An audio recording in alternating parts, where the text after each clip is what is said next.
Una sa lahat, gusto ko magpasalamat sa ating mga guro na walang kapagod-pagod na naninilbihan po during this election period. Sa lahat ng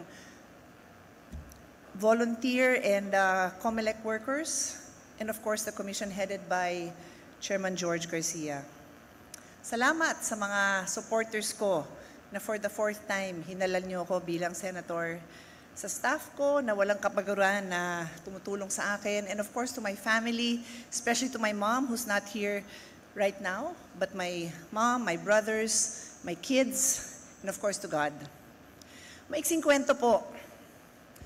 21 years ago, I was elected as the youngest ever female senator. And I entered the Senate with a good name, with a background in law, and a mom of 2 young girls. My 2 young girls are no longer little girls, and I now have another son.